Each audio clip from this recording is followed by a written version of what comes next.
would you say about what official unemployment is? Probably over 9.5%. We can put 13 million people back to work in this country, rebuilding our crumbling infrastructure, roads, bridges, water systems, all over this country, in California.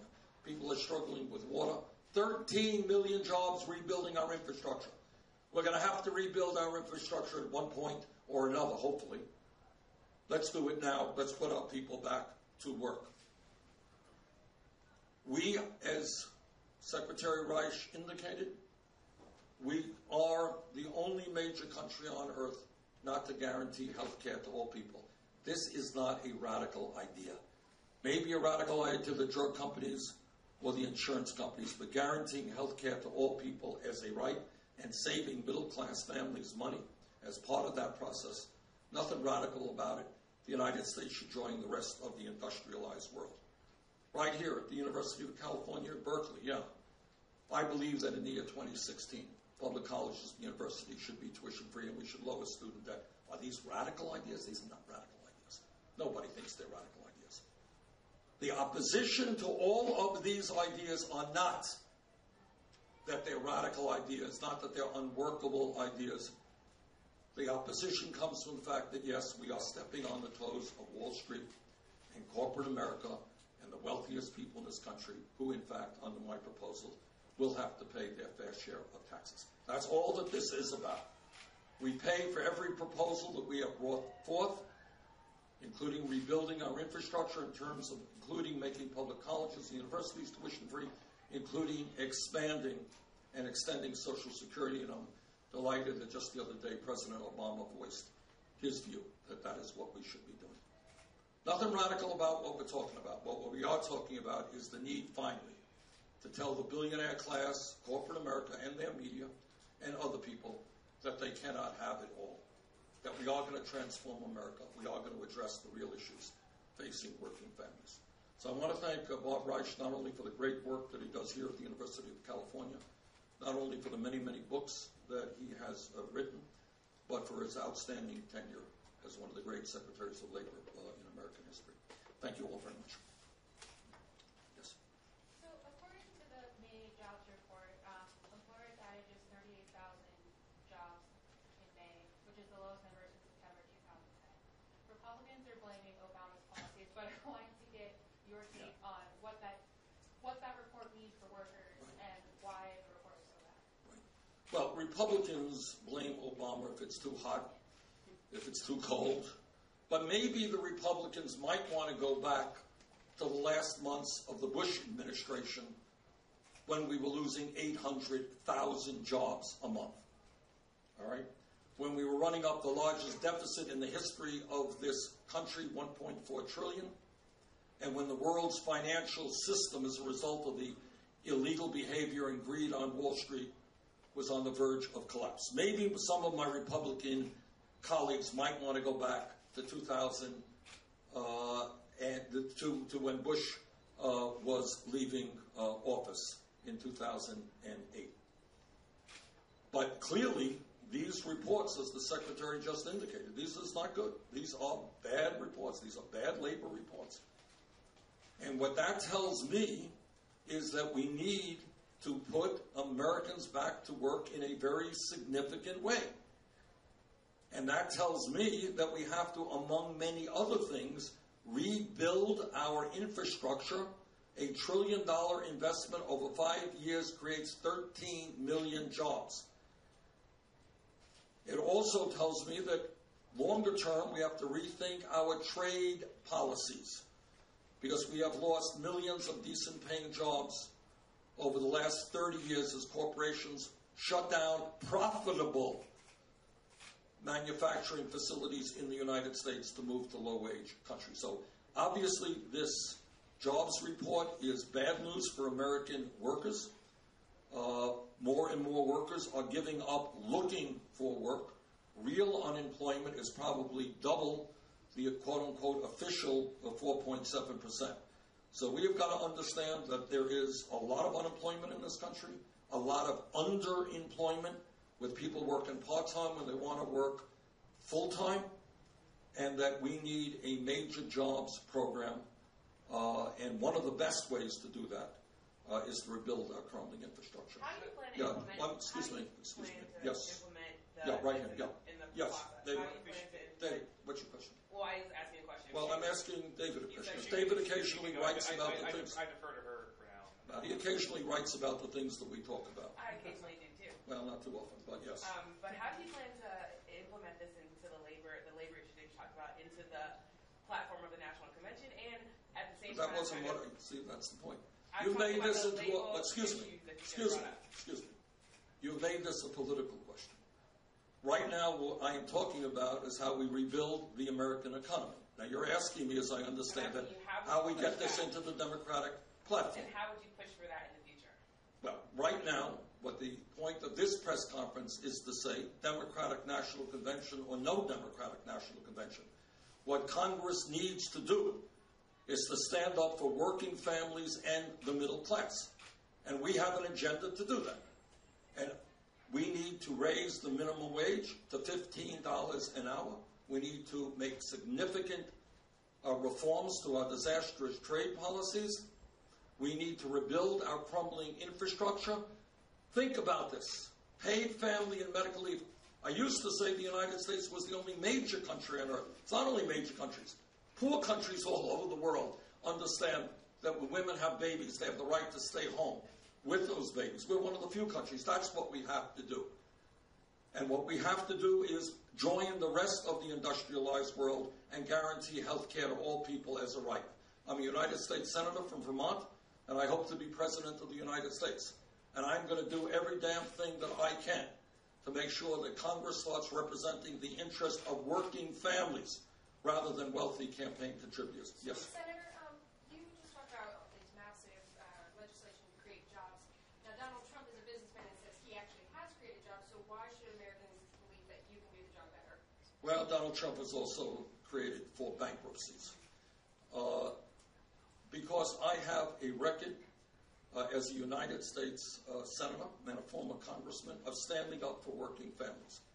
I don't think, to be honest with you, that among economists, even some conservative economists, that there is a lot of debate about what has to happen. The real challenge is that we have right now a Congress, especially a Republican-led Congress, which is much more interested in protecting the interests of their wealthy campaign contributors than the needs of the American people. I think that every idea that I have laid out here and I've laid out in this campaign has majority support, not only from Democrats, but from progressives, but from Republicans as well. This is a pretty commonsensical idea. The people who do not support it are the people who make huge campaign contributions, the people on Wall Street, the people who are the CEOs of large multinational corporations. And I'm sorry that they don't support it, but if I'm elected president, what they're going to learn is that our government is going to represent all of the people and not just wealthy and powerful special interests. Senator, is there an action you would recommend the president take now that he doesn't need Congress to go through? Well, I think, he has begun, and his work on overtime is something that we have worked with him on, and I think that's a great step forward. I think a lot of the initiatives that we need are going to need congressional action. And what I would urge the president to do in the remaining months of his tenure is to get out to the people and rally the American people around a progressive agenda. Raising the minimum wage is a no-brainer. Vast majority of the American people believe we should do that. Rebuilding our crumbling infrastructure. Paid family and medical leave. President just the other day spoke out on the need to expand and extend Social Security. A step in the right direction. I would like to see him do more of that. The way we bring change in this country is when millions of people stand up and demand that change. That is what this campaign is about. Senator? Yes, sir. You've been in the Bay Area a lot this week. How would you describe just how the crowds are reacting to your message? And also, will you be in the Bay Area on June 2nd? Well, let me answer the first part. We are running, and somebody honestly can correct me here who knows more about California politics than I do. I think, and I've been told, that what we are doing is unprecedented. That means that in a several-week period, we will have held some 30 rallies in every part of this state. It now looks like, because the size of the turnouts has been larger than we had anticipated, my guess is that by the time we are finished with this campaign on Monday, we will have spoken to 250,000 Californians, 250,000 Californians. I don't know that, I may be wrong on this, but I'm not aware that any other candidate has spoken personally to that many people. And that's been the essence of our campaign. The response has been extraordinary.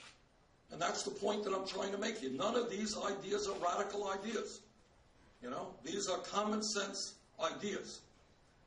And the American people, and this is what the anger is about, they are sick and tired of seeing a Congress talk about tax breaks for billionaires, doing nothing about the high cost of prescription drugs. The agenda that we are laying out is a popular agenda. It's what the American people want, and I think it is reflected in the size of the turnouts that we're seeing. At this point, I think we will probably be in California on Tuesday night. Southern California, or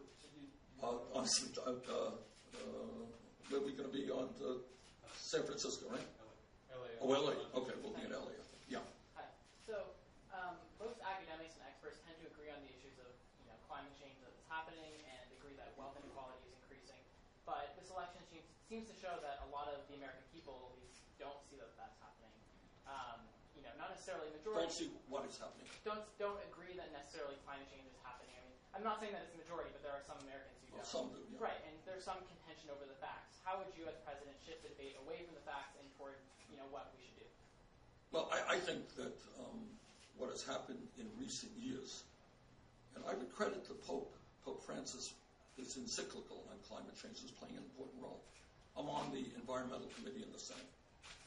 And the deniers, those people who say, climate, like Donald Trump, those people who say that climate change is a hoax, their voices are becoming a bit more muted.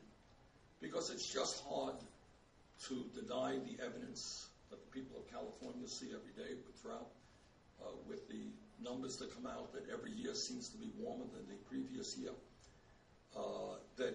People in my state, we have a lake that used to freeze over, Lake Champlain between New York and Vermont.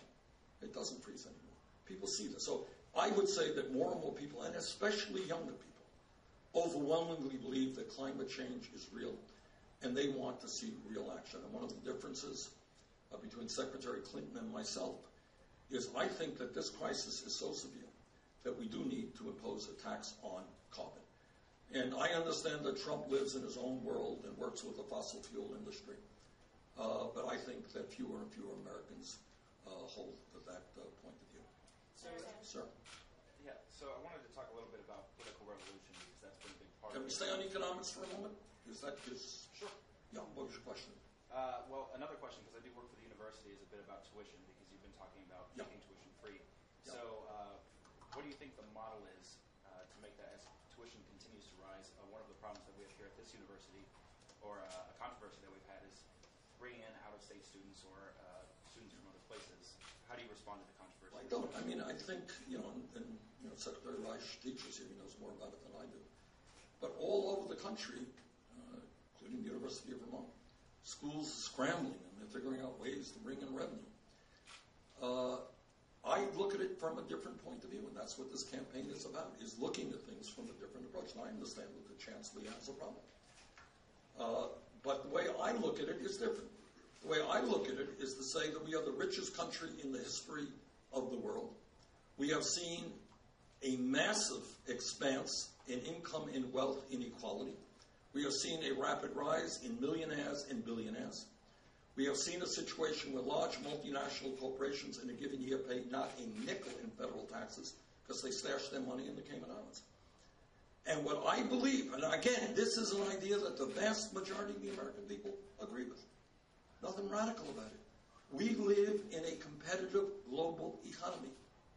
We will not succeed unless we have the best educated workforce in the world. So our job is to encourage not only young people, but workers to get the education that they need. And the way you do that is by having tuition-free public colleges and universities.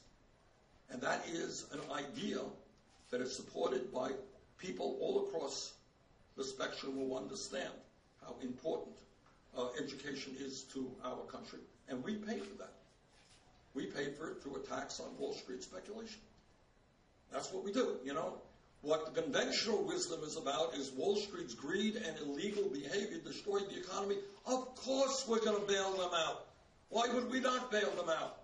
But young people who desperately need a good education, of course they should leave school $50,000 or $70,000 in debt. Why would we help them? They're not wealthy campaign contributors. That's the kind of thinking we have got to break through.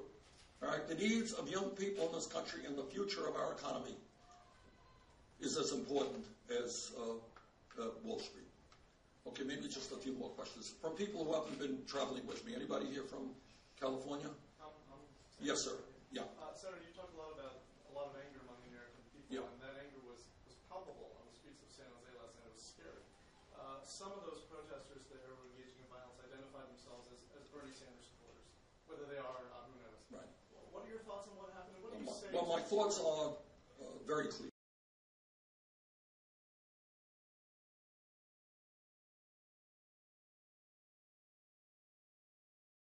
Do not tell anybody you are a Bernie Sanders supporter, because those are not the supporters that I want. I understand how reprehensible and disgraceful Donald Trump's positions are, how ignorant they are, how much he is appealing, and I can understand the anger. I surely can, because I feel it. The bigotry that is coming from his mouth, the insults to the Mexican community, and the Latino community, and the Muslim community, and women, and African Americans, and veterans. I understand the anger. But we are not going to defeat Trump, by throwing eggs or getting involved in violence of any kind. We defeat Trump when we stand together as one people and fight for a progressive agenda, educate, organize, bring out large numbers of people. And as I've said many times, in every national poll that I have seen, Bernie Sanders is not only ahead of Donald Trump, but in some cases ahead of him by a whole lot. I think here in California, I don't know what it is, 17 points or a lot more than that. So we will defeat Trump. But the way to defeat him is not by violence of any kind, not by personal harassment. It's by educating, by organizing, and bringing people out to vote. Okay. Yes, sir. No, this will be the last question. Yeah. It's been a difficult process to increase the $15 minimum wage in Berkeley alone. And I'm curious to know how.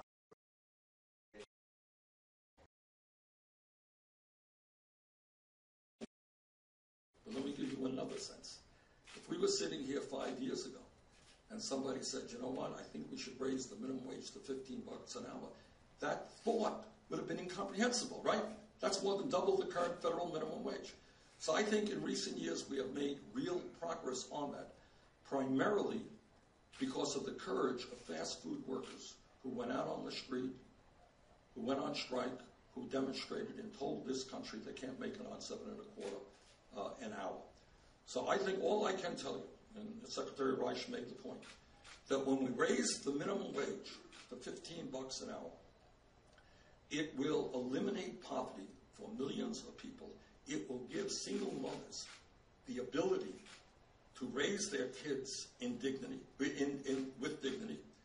It will also put money into the hands of working people who then go out and spend it. So this is a very effective economic stimulus for the whole economy. And it will be easier, and I appreciate the communities that have fought to raise the minimum wage, and they have my support. But ultimately, it is a lot easier and more effective when we do it in 50 states in this country and in every city and town in this country. Thank you all very much.